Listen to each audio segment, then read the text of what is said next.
Go. What's up, kids? We are back, and with us now is my niece, Meghan Harte. How you doing, Meghan? Hi, everyone. I'm doing great. Thanks for having me, Uncle Jim. You are welcome. You are welcome. The kids know you, Meghan, because They do. They do, because they've seen Mouth Town Road. Oh, All of them have seen it, and they all like it. So you've got a little cult following down here in Florida. here we go. A part 2 might be coming out this summer. You never know. Oh, beautiful. Well, we'll preview it on the newly formed Coach Hart channel of YouTube. I know, that is pretty impressive. Yeah, the kids are going to keep it going through the summer. We're going to keep new content up there. I love it. So when you, maybe we can work together with you, actually. I didn't even think of that until this moment. But yeah, that'd be cool. Things happen fast in Eagle Land. So, Meghan, I want to ask you a few questions. So, first of all, Meghan, tell us about yourself. Tell us about your journey. You're a teacher now in Chicago. Okay. Bring us to this point. You were born, then pick it up from there. I was born. I've always been a part of sports. I started playing sports at a very young age. I got into grade school, and my first dream I ever wanted to be was be up at the chalkboard with my teacher. And since kindergarten, I was always, first-hand raised. I wanted to be at the chalkboard with my teacher. I wanted to be passing out papers. Pretty much everything you could think of, my hand was the first one raised. During free activities, I would always be like, can I help you? Things along those lines. So all through grade school, I played different types of sports, such as soccer, moved into Irish dancing, moved back into soccer, and then started volleyball. And then in the 5th grade, I was kind of like, all right. And I had this one super inspiring teacher. And in the 5th grade, I had this epiphany, right? This dream. And I was like, I'm going to become a teacher when I grow up. In 5th grade? In 5th grade. Okay. So I know. They're that age right now.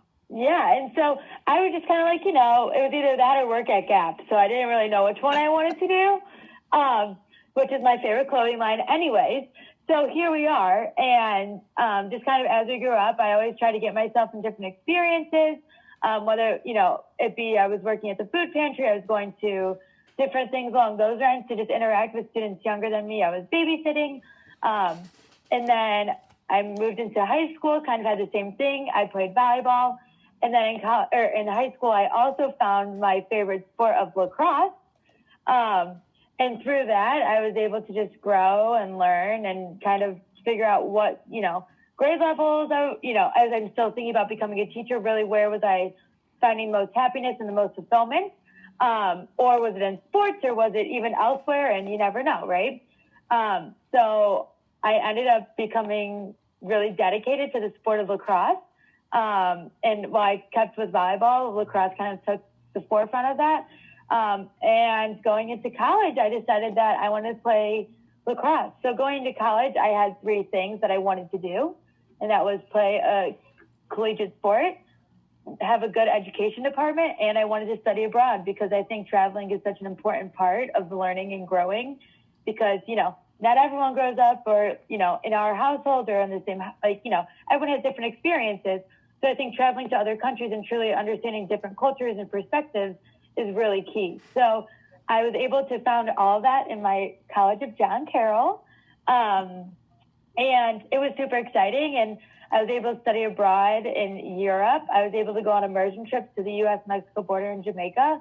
I was able to become an education major in 4 years. And I decided to pick the middle school level so I could teach separate. You guys go from... we go up to 5th. 5th grade. So I could teach 4th through 9th grade. So I could teach some of your 4th and 5th graders. And then I was able to study abroad, play lacrosse, and be a teacher.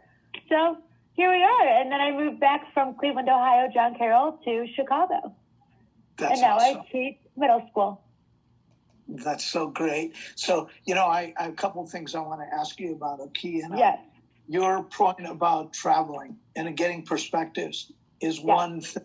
That's one of the reasons we're talking to you, is to let our kids get different perspectives. You teach in Chicago, you've gone to school in Cleveland, and you visited other countries. Yes. In these interviews that we've done, we've talked to people from England, Scotland, Brazil, let's just take it on Australia. lots of different things. So we believe in that same value. We're a lot like that, Meghan. We're a lot like you in that way. Many of the other things you said, you would fit right in. You'd be a Cypress Woods Eagle. You already are one. But you kind of talked about it a little bit already, but what kind of a kid were you when you were 9, 10, 11 years old? So when I was 9, 10, 11 years old, I really was a kid who I was the one probably always raising my hand. I had a tendency of laughing and smiling at everything, which was either like really good and rewarding, or I would usually have the sitting down from a teacher saying like, Meghan, this is a serious matter. You need to, you have to realize laughing in these types of situations are not for you. And I had it, that was one of my big learning experiences, is realizing, how to properly act in different situations, because I'm always a half glass full, or like to find the good in everything. And, that's always great, but finding the right way to put that on the table is a skill to learn and have as you grow older. But other than that, I was pretty much outgoing. I tried to be a part of everything I could. Well, of course, there were times of, when other students of my, in my grade did not always appreciate my, my laughter and my, smiles and my conversations, things along those lines. You kind of have to find your outlets at that point. And my outlets was going to sports or an after school activity, because sometimes, those conversations, that extra smiling and all that was able to be controlled through other outside experiences. And then you just learned how to be a part of a team and things along those lines. So that's kind of me as a kid. Do you find yourself, occasionally I'll say to the kids, I remember when I was 10, and when I was 10, I would have this to happen. Or do you connect with your 9 and 10 and 11-year-old self as a teacher? Yes. Oh, all the time. All the time. And it's really cool because, so my favorite grades, which is very unheard of, was my middle school grades.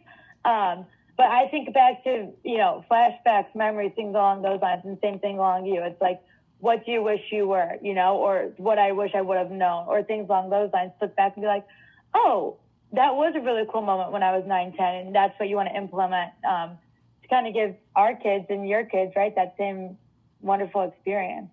Wonderful. 100%. Do you remember PE class in 9, 10, 11 years old? I do remember PE class. Tell us about it. Well, one of my, 9 to 11 years old was just quite the, do 4 laps around the cones, don't cut the corners. That was my first realization of the little things. I'm a big little things person. Like, you gotta, I love math, so you have to do the little things to get to the big picture. And cutting those corners are the little things. You can't cut those corners. So it's my first 9, 10, 11-year-old gym class realization is don't skip the little things. But I remember just like we would play games. We'd have 10-pin knockout was my favorite, I remember. But other than that, that's all I really remember. We were in a gym, we'd run around the school block, and that was about it. You came down when you were a kid for the summer and spent a little time at. Now, I've talked to the kids before about camp. I don't know if any of our kids have actually ever been to camp, but they've heard about it. Okay. So what do you remember about camp, and both as a camper and also later when you worked there?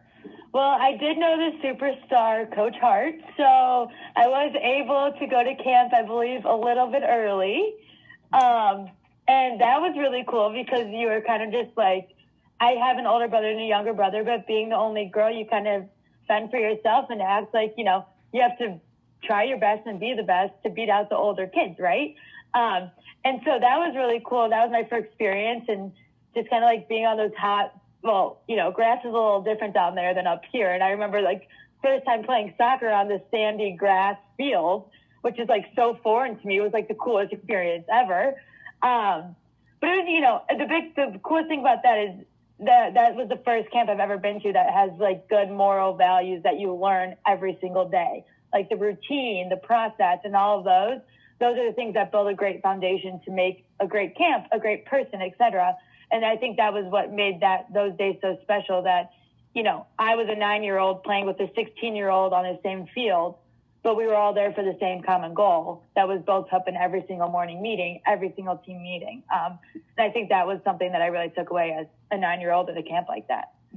We try to make every day of PE class feel like day of Marauder soccer camp. So, okay. So, tell us about what it was like to be a college athlete. Yeah, so being a college athlete is pretty much like, I would say one of the best experience, just like the best thing in the whole entire world, but that's just for me. What I loved about it is I actually had a really cool experience of being the inaugural team. So that means I was the first collegiate lacrosse team at my college. So nobody was above me. Our freshman class, which is the first year of college, our first class, we were the first ones on the team. So we as a program, our first 15 girls were basically the foundation of the John Carroll Women's Lacrosse legacy. And that was really cool because at that point we were able to take leadership roles super early. So I was able to become a captain of a college team my sophomore year. And we got to lay the foundation, right? So what were the morals? What were the values? What did we want this program to have as our foundation to build in not even 2-3 years, but in the next 50 years when we come back? This is the same morals and standards that we want the program to be held to. It's a grind. You wake up every single morning. You have to my senior year, I would wake up at 6 o'clock, go to lifting. I would go teach my kiddos for the whole entire day. I'd go back to campus. I'd have a 2.5-hour practice. Then I'd go to a 3-hour class at night. And I didn't even eat or do my homework in that time, right? So it's a grind. But when you love something and you're so passionate about it, right, nothing's really harder or a struggle because you love it and you'll make ends meet for it. I love it. I love that, Megan. So, Megan, you've seen the kids that you are talking to. You've actually seen them perform to the music. Yes. What impression did that leave on you? So I've never seen a performance or gym extravaganza, I like to call it whenever I talk about my friends. I'm like, you need to see my uncle's gym class. It is one of the most inspiring things because Uncle Jim, you've told me before about how the kids want to get to gym class, right? Right, born, ready to go. Because we know at the beginning of class, you have these routines, you have these performances. I saw, the performances before, and they are just the most, it's so cool because all of you are in it together, right? You're all getting in the same mindset together. You're all setting that mentality for the day or that mindset for the day to have the best gym class, right? Or to have the best experience you have that day. And it's just so inspiring because a lot of, gym classes are not like that. A lot of gym classes are you walk in, you play a sport for the day and you leave, right? And I think it's so inspiring to see, what you guys are doing each and every day because that's few and far between, So I think it's really inspiring and it's definitely left a mark on me. And my gym teacher at school, I've showed her these videos and I think she might start beyond like something in the works. So you guys are inspiring many people. Well, that's awesome, Megan. And I'll just throw this out there. We are now actually doing co-classes with a PE teacher in England, with one in Australia, and with one in Arizona. And dang, that's awesome. So just starting, just sharing things, but these are folks that have seen some of this stuff online, and they want to do it. So because like you and I can talk in this cool way right here, the technology allows us to work together. Yeah. So if your PE coach wants to do anything, and the other thing that we're always doing is we're always looking to just connect with other people because we have a limited number of ideas, whatever everybody does, right? But there's always people that do cool things or think cool things or even speak in cool ways. And so I would love to connect with somebody from the town that I grew up in. And so let's throw that out there and let your coach know that that's an open invitation from us down here at Cypress. I will. Thank you. Now the folks that you're talking to, I have two more questions for you. I'm going to ask you if you have any advice for these kids, especially some that are like you, have already decided that they want to be a teacher or are thinking about it. Now, sometimes when I address the kids, I'll say, future teachers of America, blah, blah, blah. Then I'll just say whatever I'm going to say, right? Right. And then, so I'm always like looking at them that way and thinking of them that way. I know you are too. What would you say to them at this stage in their life? I would say two things. Number one, like I said, what I learned in my gym class when I was 9 years old is the little things matter, right? Showing up matters. And I know sometimes the hardest thing, especially, you want to, at any age, right? You want to be with your friends. You want to be, doing something that's more fun or this or another. And I know probably some of you have social media and the whole thing with that, but just the little things matter, making that eye contact, shaking a hand, making a connection through that way. Well, maybe elbows nowadays, right? But just making those little things and making those connections are going to take you so far because, it doesn't matter really what profession you're going to, I talk to my kids as future teachers, future mathematicians, a big thing about it is not only what you know, but how you present yourself. And I think something along those lines is making that eye contact and shaking, shaking the hands or whatever. And that comes back from the little things in gym class in the 5th grade is don't cut the corners. So I would say take it all in and don't skip the little things because they're going to make you a way better person in the long run. Well, that's really great advice. As a matter of fact, we do a theme every year. Our theme this past year was it's not just the bricks, it's the mortar. And that was our theme of the year. The year before, it was the new kid at school. And we're getting ready to roll out our theme for next year. And it's actually one that is really about what you're talking about. The theme is going to be the 20th kid. And it's based on something that we'll say to the kids when we're focusing on the details of something, we'll say to them, 19 out of 20 people won't even notice this. Right. But the 20th person, they will notice it. And they'll know that separates you from the pack because of that detail. And so what we want to do then is we want to say next year, how can we be the 20th kid? Yeah. What will make us the 20th kid, not the other 19? And that's going to be our theme for the whole year. That's awesome. I love that. So that's it. So I'll let you know how it goes. Cool. I'm excited. And love the fact that you did Math Town Road. I noticed there's 860 views. I know that. It's going good. It's good. I don't know. It's been crazy. It's been a crazy ride with Math Town Road. Well, thank you, Megan. You know what? We should stay in touch more often. So let's do that, okay? Okay, sounds good. All right, bye, Uncle Jim. Bye, kiddos. Good seeing you. All right, bye, Uncle Jim. We'll see you. Take care.